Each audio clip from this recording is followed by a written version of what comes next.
Yeah. You're not the type of girl to remain with the guy too shy, too afraid to say he'll give his heart to you forever.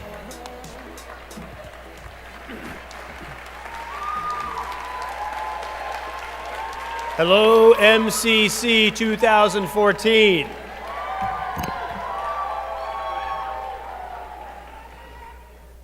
My name is Kevin Ross, and I'm the president of Lynn University, and on behalf of our university, it's an honor to welcome you to the 2014 Millennium Campus Conference. It is a thrill to see so many of you here. I want to thank all of our very, very generous sponsors and our national co-chairs who made this conference possible. Their names are up here, so let's thank them all right now.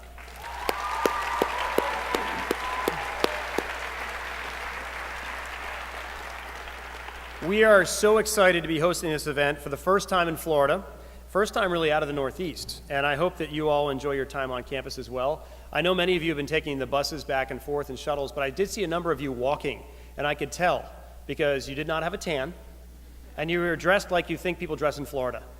So by the end of your time here, you're going to look great, you're going to be tan, you're going to be dressing like us, it'll be fantastic. So from our institution's founding nuns, we were founded as a two-year women's Catholic school.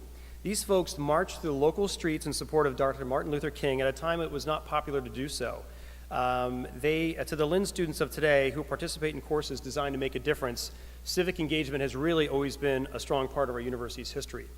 And through our core curriculum, which is called the Dialogues of Learning, we believe that people need to get close to each other and understand our differences. Our first-year students participate in something called the Citizenship Project, and our upperclassmen have opportunities to go on service learning trips abroad. And it was through one of those trips that I indirectly came to know Executive Director of the Millennium Campus Network, Sam Vagar. In January 2010, 12 students and two faculty members were in Haiti as part of a course called The Journey of Hope, and they were there to focus on the poor of that nation. They spent time visiting a handicapped children's home and at a girls' orphanages, and they were working on some irrigation systems there as well before the disaster struck. And on January 12th, as you know, 2010, a 7.0 magnitude earthquake hit the island nation of Haiti.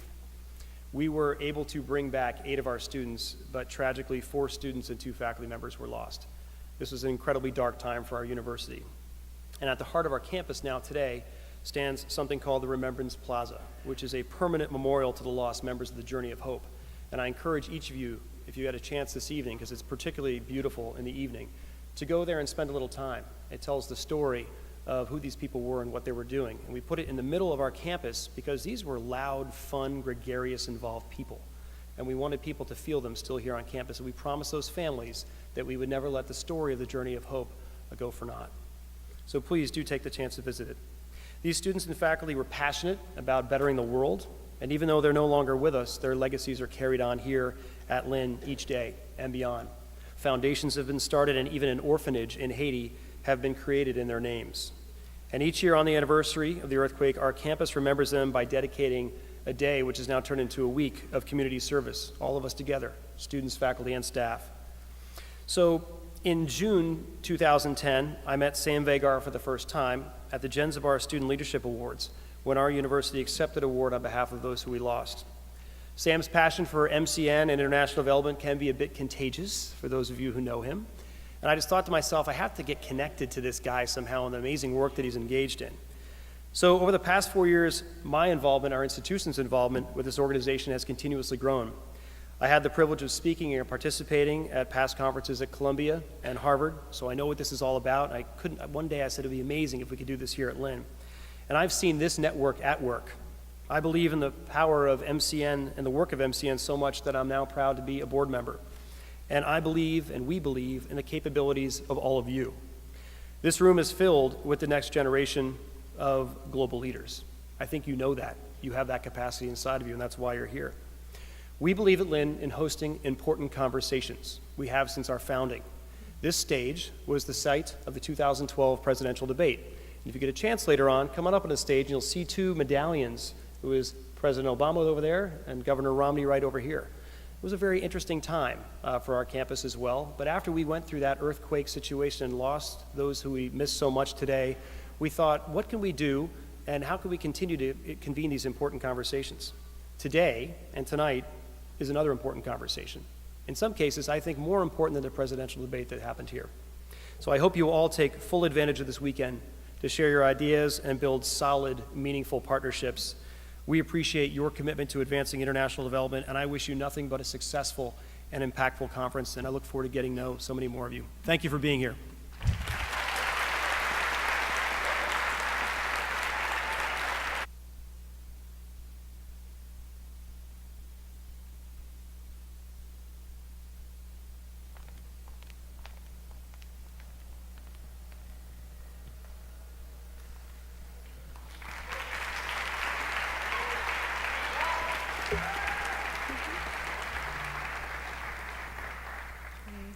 Good evening, everyone, and welcome to the 2014 Millennium Campus Conference. Thank you all for the journeys that you've made to be here at Lynn University for our 6th annual conference. We have over 500 registered delegates selected from over 1,300 applications, and I read all of them. I sure did. I know a lot about you all. If you look around, you will see peers from Peru, Australia, South Africa, Europe, and over 24 states in the US. You all share many commonalities, but the one that brought you here together this week is that you believe in your capacity to advance global development right now. And we're so happy you're here because we share that belief. At MCN, we are the hub for students fighting poverty. To do that, the Millennium Campus Conference is all about building partnerships and learning from each other.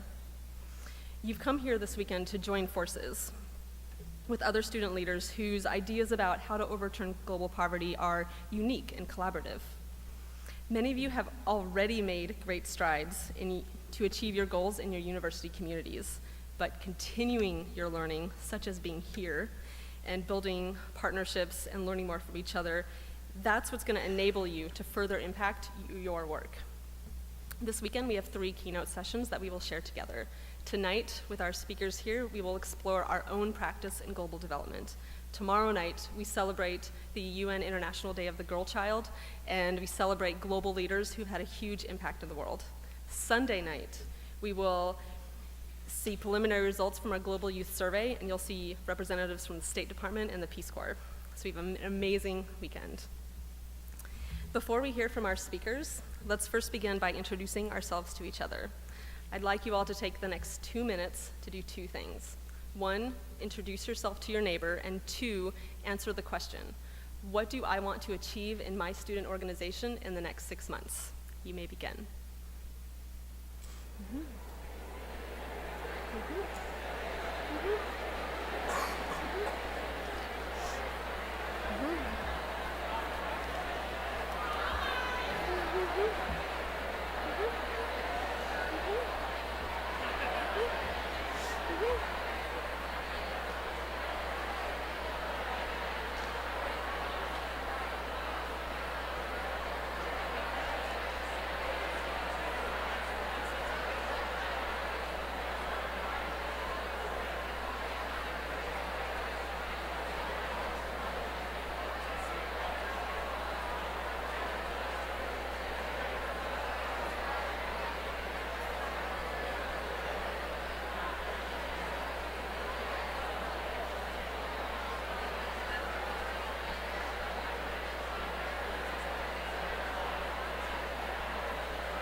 I don't know.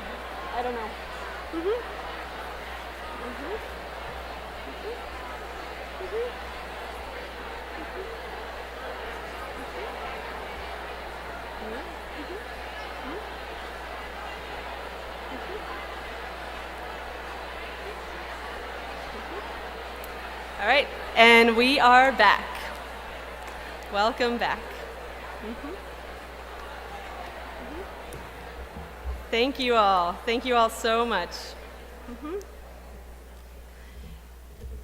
Thank you so much. You all just took the first step in building partnerships this weekend.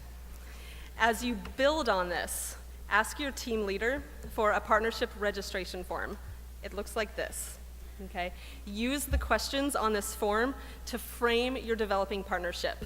We will track this, and we give you the full backing of the Millennium Campus Network, and that means we offer you training opportunities, grant writing resources, and new ideas. So please work on that this weekend. But back to the topic. We are over 7 billion people in the world. Imagine how much talent that is. So much intelligence, so many different life experiences, so many different belief systems to draw from. But our current world demonstrates that we're missing a lot of that talent, a lot of that intelligence, a lot of those belief systems that we could be learning from. Our speakers tonight will help us all consider how the roles of power and privilege can shape getting this existing talent to become realized. We are about to hear 5 stories. Please hold your applause until the conclusion of the 5 stories. After the stories, you will all have an opportunity to comment and ask any questions you want by standing at the 2 aisle mics in each aisle. Okay? Each story tonight highlights a perspective from the intersection of privilege, power, and our work in student organizations, and for some of us as working professionals. As you listen to each story, I challenge you. I challenge you to think carefully about your own definitions of privilege and power, and I challenge you to think carefully about what this means for your student organization. Somewhere between the world as it is and the world as it could be, we begin with our first story. Nick.